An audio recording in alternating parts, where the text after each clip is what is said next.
Sabian symbols started by a fellow named Mark Edmund Jones, who's one of the grandfathers of modern astrology. And he founded what's called the Sabian Assembly in 1923. He was still fairly young then, and it's been operative continuously since that time. And there's a whole body of teachings associated with this notion of the Sabians. Seems to go back to a source in ancient Egypt. So he started this in 1923, and it was at the Trinity Auditorium in Los Angeles. And with Jones began teaching astrology classes there, and it was a facility managed by the famous mystic Manly P. Hall. And his Mark Edmund Jones was teaching astrology at Manly P. Hall's Church of the People. Now, Elsie Wheeler, who was a psychic clairvoyant, confined to a wheelchair for most of her life, she began taking those classes. Jones recognized her clairvoyant gift, and he had been wanting to develop a body of symbolism for each degree of the zodiac. This was a project that was already in its early stages, but with Elsie's help, he ventured into a collaboration with her. So they collaborated to actually bring through her clairvoyant gift, a different symbol for each degree of the zodiac. So on what apparently is an unrecorded date in 1925, Jones took Elsie to San Diego, to Balboa Park, which apparently is a very famous park now. It's like 1,200 acres right in the heart of San Diego. And in this course of one day, 2 sessions in the morning and 2 in the afternoon, they brought through these 360 symbols. And what Jones would do, he had 360 cards with the degree of the zodiac on each one. And he and Elsie found a nice secluded spot in Balboa Park, and he would hold up a card that she couldn't see what the symbol or what the degree was, but she would channel an image for that card. And he'd made a little note, and they went through the 360 in the course of that day. So that's just a remarkable accomplishment in itself, and it just shows the strength of her gift. And you're saying, oh, can I say something or ask a question? Yeah. I just wanted to ask you a question on, you had said that the ties to the Sabian symbols were Egyptian. Do we have any proof of that or anything about that we can look up or understand how it was in Egypt? The only place, I mean, this panel here shows Rudyard indicating, that it was derived from very ancient Egyptian sources. But as far as documentation on that, the only research that I've come across is on our Rudyard study group on Facebook. And Graham Jones in Australia has done a lot in that area. But, at this point, it's kind of speculation as far as I can tell. Okay, I'll connect with him about that. I'm curious on that. Yeah, he's of anyone that's, well, he and Gwyn as well. Those two, I would say, were really on it, in terms of researching the roots. So Rudyard was in on the Sabian symbols early on. Mark Jones almost dropped the ball at one point, but Rudyard got him back on track, and Jones put out a series of mimeographed courses based on the Sabian symbols as they were at that point. And Rudyard took those and did his own cryptic rendition, and it's embedded in the Astrology of Personality, which of course is his foundation work in astrology. And as this quote indicates, he's saying, "We believe that they constitute a momentous astrological revelation, the significance and import of which may loom larger and larger as the years pass." Well, that was in 1936, and they certainly have become more and more popular. In 1953, Jones released this edition, or not this particular edition, which is Shambhala Publications, but in 1953, there was the Sabian Symbols in Astrology, which is his very, very complete rendition of the Sabian symbols. The quote here from the Aurora version: "Through these symbols, the imagination is provided with exciting and detailed insight into the significance and nature of almost any human situation or relationship." So once you get wound up with the Sabian symbols, you'll find that they really do bring a lot to any particular chart reading. Every factor in the chart can be related to a Sabian symbol. And as you work with them more and more, ideally your intuitive capacity is enhanced. That's really what they're meant to help us imagine more deeply. So this is Rudyard and Arthur Middleton Young. Now, over this week, it's been very gratifying for me to find the two of these gentlemen who I both of which have had a huge impact on my life. Here's Mark Edmund Jones acknowledging both of them as important in the unfoldment of the whole Sabian phenomena. And as he says, Rudyard, more than any other one person, was responsible for the initial popularization of these degree interpretations. Just can't quite see that. Virtually have you read Lino? Organization.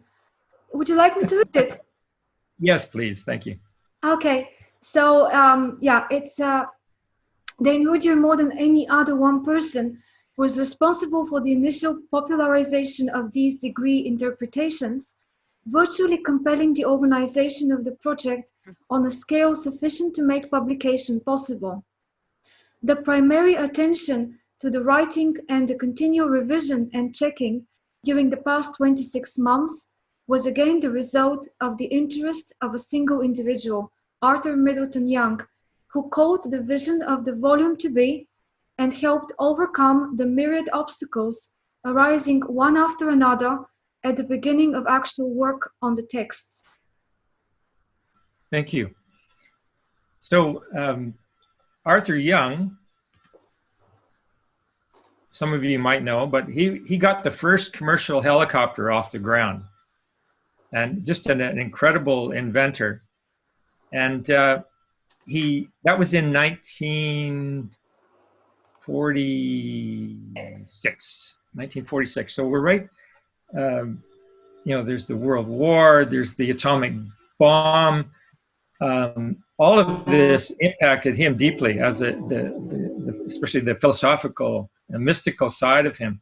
And as one of his books notes, the publisher, he came to an awareness that a new paradigm of reality capable of restoring a sense of meaning to human endeavors was an urgent necessity. So with that in mind, he established in 1952 the Foundation for the Study of Consciousness which immediately granted Mark Edmund Jones a 2-year writing grant to assist him in production of his book, The Sabian Symbols in Astrology. So it's been really fun for me to find these three individual men at the core of the Sabian symbol phenomenon. I've been studying Arthur Young for many years as well. He at that time, while he was still working on the helicopter, he said that it was actually kind of a metaphor for the real work, which was the inner work of him developing his psychopter, he called it.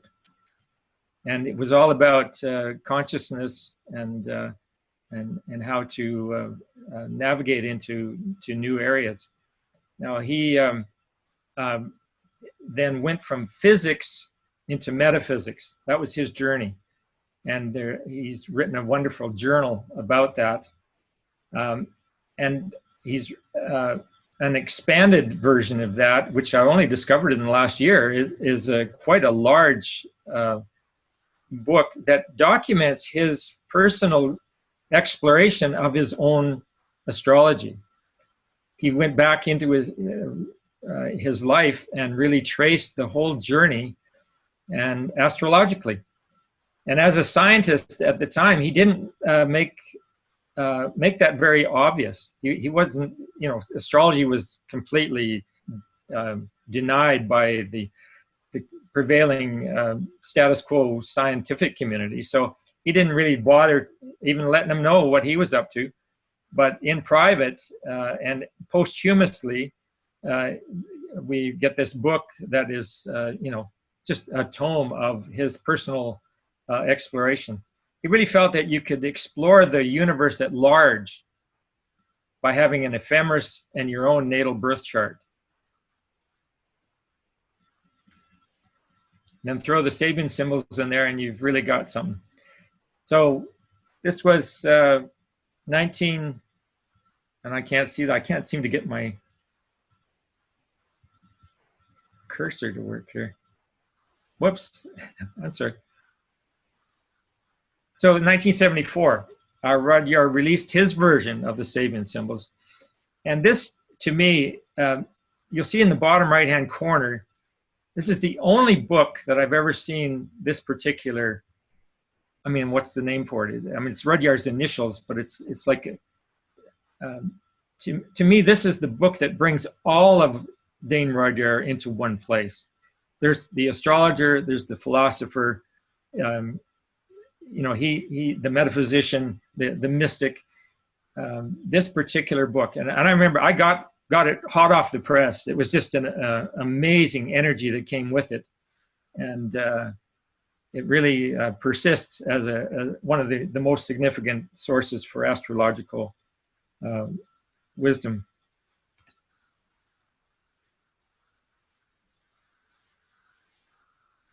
Redlina, would you read that, please?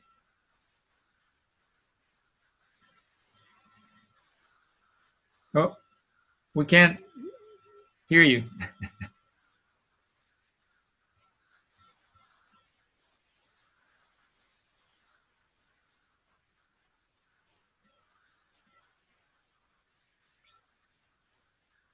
I'm not hearing.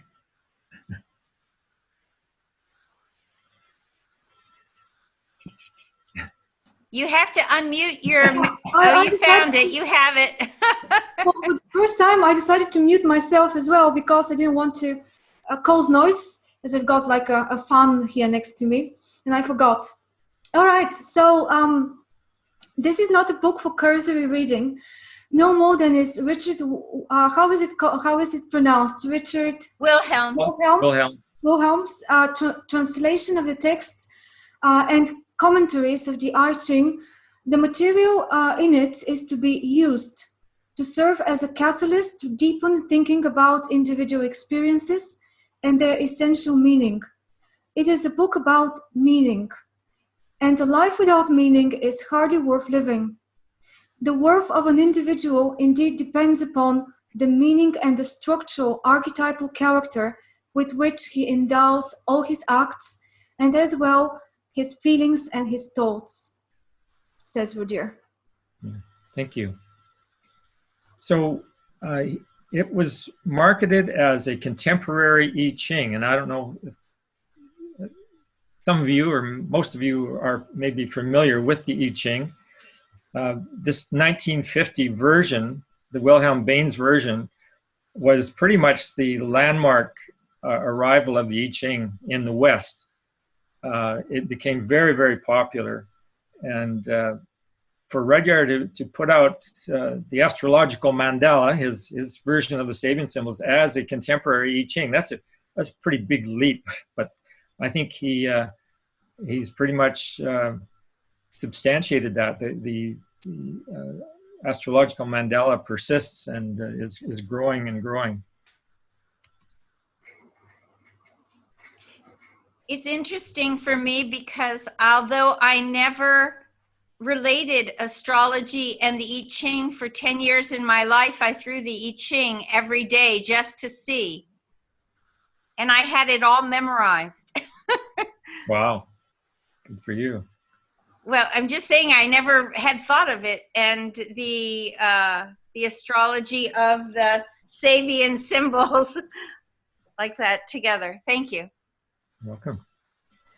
So the image on the right is the astrological mandala. That's the complete schematic, we'll say. So as you see in the outer circle, there's 72. There's actually 72 five-fold patterns, and so for in fact for each degree of the zodiac, then you've got 4 other symbols that constellate around that degree. So this indicates, you know, some of the depths that you can go to with the astrological mandala. And again, going back to the Facebook group, the study group, Gwyn and Graham have really developed that side of it quite remarkably. But at this point, you know, this might all be new to you. So we go, you know, into a very similar vibe to the I Ching. We've got a fundamental duality at the core, and we have in French all these different keywords that go with it. I'd like to find, or maybe I'll have to create it myself, a version that has in English. I'm not sure where I got this particular quote from, but I really felt that it was appropriate to this notion of balance and harmony. The way consciousness is normally oriented today, only the polarities are witnessed and experienced, so that without the knowledge of their common ground, the center point, all that is experienced is the constant struggle, the battles and wars waged against self-created and self-perpetuated antagonists. Without a grounding in the center, it can be said of man that if he had no enemy, he would find it necessary to invent one.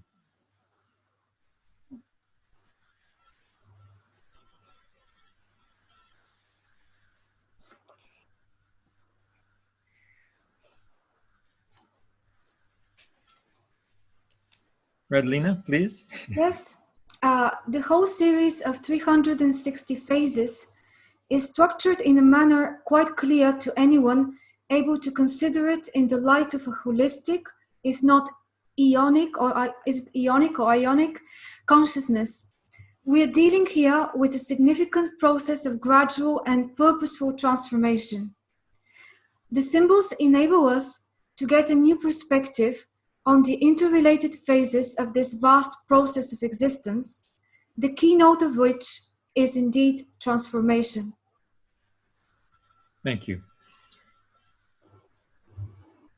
The astrological mandala, which is then the words that refer to the whole conglomeration of symbolism here. This is a wholeness of, it has a geometric wholeness to it. And I think what we're doing in working with the symbols is we're accessing that wholeness, and we're able to, in greater or lesser degree, incorporate that into our lives. And so the birth chart represents an access point into this domain. Rudyard has used words like Act 1, Act 2, Act 3. It's a grand, what shall we say? It's a performance on a planetary scale, and each one of us has a part to play if we so choose. And in choosing to be a part, we go into the astrological mandala. We find what is the pattern of connection that's our birthright. And once we have that pattern, then it's a matter of engaging with day-to-day life and bringing that wholeness factor into our living.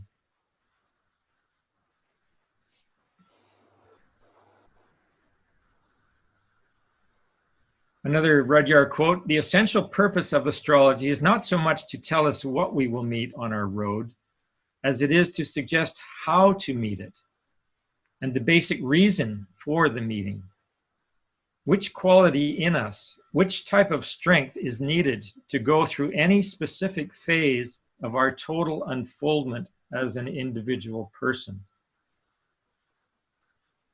So again, because there's 360 Sabian symbols there, we're getting very precise in the images that are associated with each degree.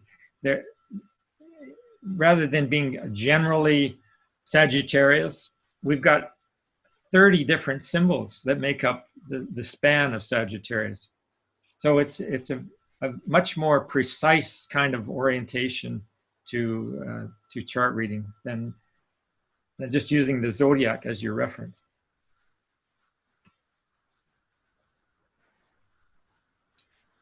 The Sabian symbols have migrated online, and are, as Redlina sent links last week to some of us. I think this might have been one of them. Linda Hill, her 1995 Sabian symbols book, I really like. It's nice and handy. I like the size. Her interpretations are very cryptic and to the point, and they're very kind of 20th, 21st century orientation. She, as you can see from the header here, she's got an oracle, which I'll indicate. I'll show you shortly. And then under symbols, you can go in and find each symbol individually represented along with her interpretations. One interesting feature of the site is the oracle. So what she's providing is a way of accessing the Sabian symbols, the astrological mandala, simply by, as it says here, clear your mind, make a mental picture of your question, and click on the nebula. And you click on the nebula with your question in mind, and you'll get a Sabian symbol response. So this is using the Sabian symbols in a divinatory way, in just a spontaneous access. You can do the same thing by just flipping the book open, in response to your question. It's like with the I Ching, you throw coins to access it. There's one way, or you use the yarrow stalks. This is the way of accessing it. But she's providing this very up-to-date version. Now, the Sabian symbols online is alive and on fire with James Burgess. He's been putting out an amazing amount of information on the Sabian symbols, videos. He's got all of the Sabian symbols and his interpretation, including Rudyard's interpretation. He's working with a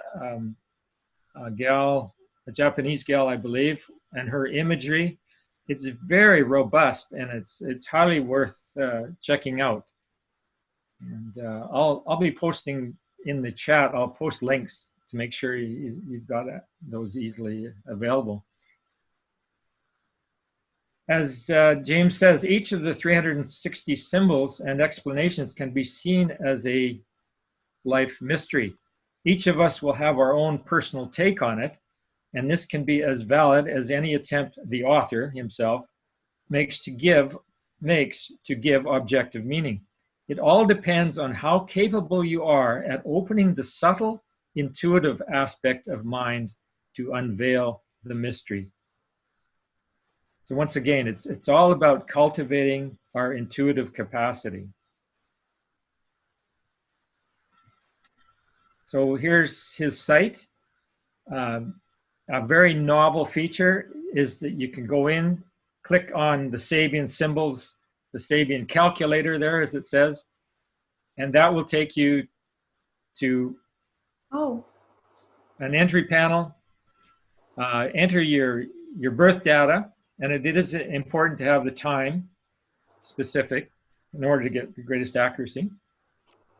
You do that, and the site delivers a readout of all of the Sabian symbols associated with that birth.